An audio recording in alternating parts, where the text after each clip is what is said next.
Hello friends, आज हम transfer of property के सेक्शन 28 से लेकर के सेक्शन 34 तक के डिस्कस करेंगे।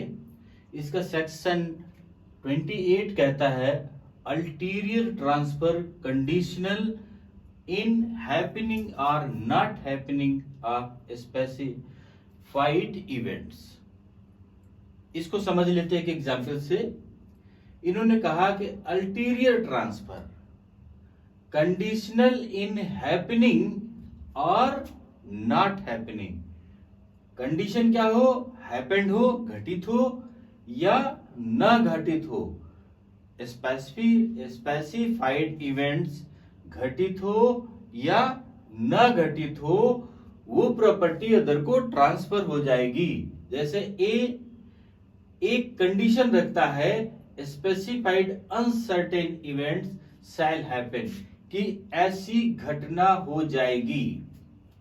अगर ऐसी घटना हो जाएगी तब भी वो प्रॉपर्टी ट्रांसफर हो जाएगी। और specified uncertain event shall not happen, अगर वैसी घटना नहीं होगी तो प्रॉपर्टी ट्रांसफर हो जाएगी। पर इन दोनों ट्रांसफर के बीच में केवल इतनी चीज इस सेक्शन में बताई गई।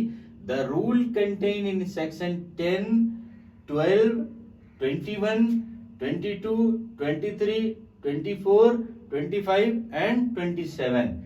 इन रूल को ध्यान में रख करके ये प्रॉपर्टी अदर को ट्रांसफर होगी। ये सेक्शंस केवल इसमें विशेष चीज लिख दिए गए। अब सेक्शन 29 में आ जाते हैं। Fulfilment of condition subsequent. अब इसमें क्या होता है एक एग्जाम्पल से समझ लेते हैं कि ए अपनी प्रॉपर्टी को या ए 500 रुपीज को बी को इस शर्त के साथ में ट्रांसफर करता है कि अगर बी सी के कंसेंट से, यदि बी सी की कंसेंट से मैरिज करता है तो ये रुपीस उसको ट्रांसफर हो जाएंगे। किसको? बी को। अब बी की क्या कंडीशन होती है कि बी जब माइनर होता है तभी उसकी डेथ हो जाती है। बी माइनर रहता है तभी उसकी डेथ हो जाती है। तो बी कब कंसेंट करता? जब मेजर हो जाता, 18 साल का हो जाता, तब वो सी से कंसेंट करता और तब उसकी मैरिज होती।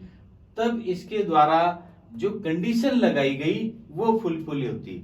लेकिन कंडीशन पूरी होने के पहले ही ये माइनर में इसकी डेथ हो गई और ये कहता है कि अगर कंडीशन नहीं पूरी करेगा, ये कंडीशन नहीं पूरी करेगा तो प्रॉपर्टी डी को चली जाएगी। लेकिन कंडीशन आने के पहले ही इसकी डेथ हो जाती है, इसलिए ये प्रॉपर्टी ए को ट्रांसफर हो जाएगी।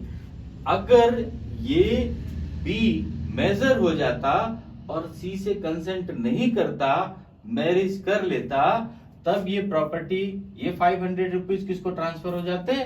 डी को ट्रांसफर हो जाते। Fulfilment of condition subsequent condition जो दी गई उसको पूरी करना है। यदि नहीं पूरी होगी तब वो दूसरे को ट्रांसफर होगी। लेकिन यदि पूरी होने के पहले ही उसकी डेथ हो गई और कंडीशन आई ही नहीं तो वो प्रॉपर्टी ए को आ जाएगी। अब सेक्शन 30 की बात करते हैं। Prior disposition not affected by individually of ulterior disposition. अब दो इसमें कंडीशन है। एक क्या है? प्रीरियर डिस्पोजिशन, एक है अल्टीरियर डिस्पोजिशन। एक एग्जांपल समझ लेते हैं कि ए अपनी एक प्रॉपर्टी ट्रांसफर करता है डब्ल्यू को। डब्ल्यू क्या है? एच की वाइफ है। डब्ल्यू क्या है? एच की वाइफ है। ये कहता है कि हम ये प्रॉपर्टी एच को ट्रांसफर हो जाएगी यदि डब्ल्यू इसका साथ नहीं छोड़ती है तब।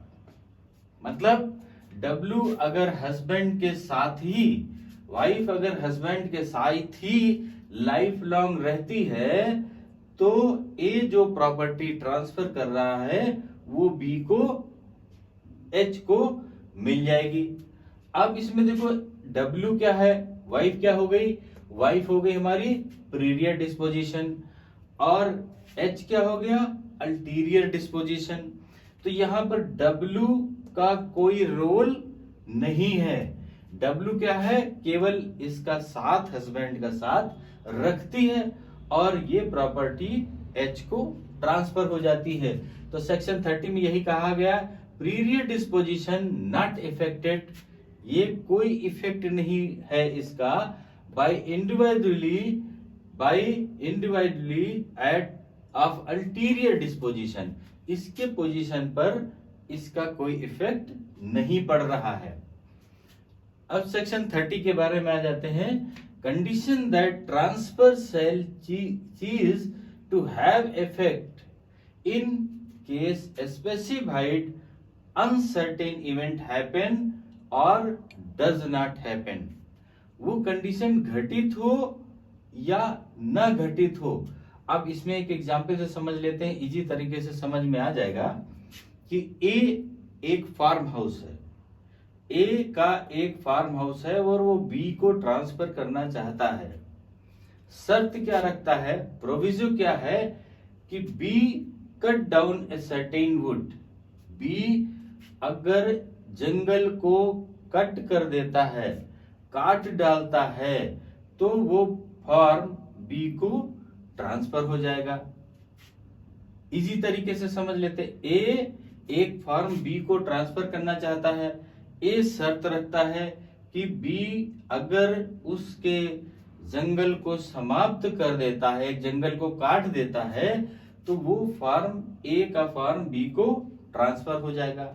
अब यहां पर देख लीजिए फार्म क्या मतलब, ट्रांसफर सेल चीज, ट्रांसफर जो है वो क्या कर दे रहा है, अगर जंगल कट जा रहा तो उसका हित समाप्त हो जा रहा, हित क्या हो जा रहा, समाप्त हो जा रहा, और अगर ये कट कर दे रहा तो लाइफ इंटरेस्ट इसका, कट नहीं कर रहा तो लाइफ इंटरेस्ट इसका समाप्त हो जा रहा, दोनों कंडीशन में।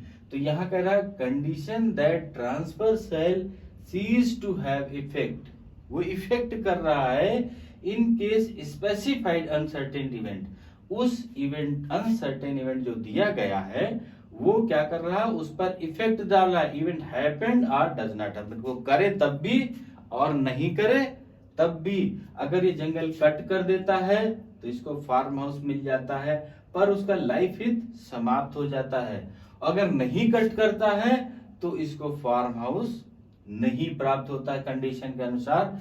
ये इसका सेक्शन 31 है। सेक्शन 32 में क्या है, such condition must not be invalid, कोई कंडीशन ऐसी रख देते हैं कि जो condition must not be invalid, वो कंडीशन इनवैलिड नहीं होगी। एग्जाम्पल से समझ लेते हैं कि ए एक व्यक्ति फार्म को बी को ट्रांसफर करता है, ए एक व्यक्ति अपने प्रॉपर्टी को बी को ट्रांसफर कर देता है। अब कंडीशन क्या है कि अगर B, if he put the wire surrounding the farm then he got farm, अगर बी उस फार्म हाउस, उस फार्म में जो ए ट्रांसफर कर रहा है, ए शर्त रखता है कि उसके चारों तरफ सराउंडिंग में अगर बी क्या कर देता है, तार घिरवा देता है, तो वो फार्म बी, ए का फार्म बी को ट्रांसफर हो जाएगा, और अगर तार ये नहीं घिरवाता है तो इसको वो नहीं मिलता है। तो ये जो कंडीशन रखी है ये क्या है, इनवैलिड कंडीशन नहीं है, ऐसी कंडीशन रखी है कि जो कंडीशन वैलिड है और जरूरी भी है। तो 32 ये कहता है कि अगर ए कोई ऐसी शर्त रखता है जो शर्त वैलिड है, इनवैलिड नहीं है, उसके अनुसार इसको ट्रांसफर करेगा। अगर ये तार नहीं लगाता तो फार्म हाउस क्या हो जाता, नष्ट हो जाता। तो ये कंडीशन क्या कहलाएगी, वैलिड कंडीशन कहलाएगी। अगर ये वैलिड कंडीशन है तो इस ए का फॉर्म बी को ट्रांसफर हो जाएगा। सेक्शन 33 इसका क्या कहता है? Transfer conditional on performance of act, no time being specified.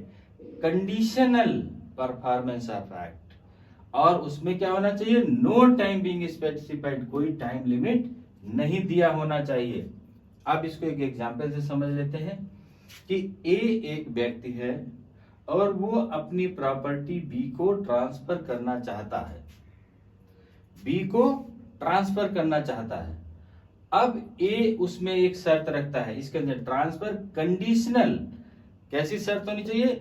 Conditional on performance of act, इस एक्ट के हिसाब से कंडीशनल होनी चाहिए, और उस कंडीशनल में क्या होना चाहिए? नो टाइम बीइंग स्पेसिफाइड, कोई टाइम नहीं स्पेसिफाइड होना चाहिए। तो अब ए एक प्रॉपर्टी बी को ट्रांसफर करता है और कंडीशन क्या लगाता है कि परमानेंट कल्टीवेटेड, कि बी परमानेंट उसकी जुताई बुआई करता रहेगा, और जब भी जुताई बुआई नहीं करेगा तो वो फार्म सी को ट्रांसफर हो जाएगा। अब ये कंडीशनल है और कोई टाइम लिमिट नहीं, कि बी उस फार्म को, उस प्रॉपर्टी को जो ए ट्रांसफर कर रहा है उसको परमानेंट कल्टीवेट करता रहेगा, परमानेंट जुताई करता रहेगा। अगर इसने जुताई बुआई बंद कर दी तो वो फार्म किसको ट्रांसफर हो जाएगा? सी को ट्रांसफर हो जाएगा।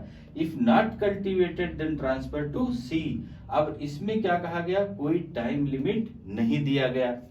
तो सेक्शन 23 बड़ा इजी है, इसमें कहा गया है कि अगर इसको ट्रांसफर कर देता है बी को, शर्त क्या रखता है कि बी परमानेंट उसकी जुताई बुआई करता रहेगा, कोई टाइम लिमिट नहीं, और जब भी जुताई बुआई करना बंद कर देगा तो वो फार्म हाउस किसको ट्रांसफर हो जाएगा? सी को ट्रांसफर हो जाएगा। ये इसमें 33 सेक्शन में। सेक्शन 34 इसका क्या कहता है? Transfer conditional on performance of act being specified, time being specified. इसमें क्या था? Time being not specified, time नहीं दिया गया था, इसमें टाइम दे दिया गया। ए एक प्रॉपर्टी को बी को ट्रांसफर कर देता है। एग्जाम्पल इसी तरह का समझ लेते हैं। ए एक प्रॉपर्टी बी को ट्रांसफर कर देता है। ट्रांसफर क्या कर देता है? शर्त लगा देता है कि अगर बी हाई स्कूल पास हो जाएगा, अगर बी 1950 या कोई भी सन रख लेते हैं 2022 में या 2020 में बी हाई स्कूल पास हो जाता है तो ये प्रॉपर्टी बी को ट्रांसफर हो जाएगी। पर अगर ये बी 2020 में हाई स्कूल पास नहीं हो पाता तो वो प्रॉपर्टी किसको चली जाएगी? सी को ट्रांसफर हो जाएगी। अब सी अपने लालच में बी का फॉर्म तो भरवाता है लेकिन जमा नहीं करता। बी का फॉर्म भरवाता है लेकिन जमा नहीं करता। सी बी के साथ चीटिंग कर देता है और बी को क्या होता है? एग्जाम देने को नहीं मिलता। जब एग्जाम नहीं दिया तो बी क्या हो जाता? पास नहीं हो पाता, एग्जाम ही नहीं दिया इसने।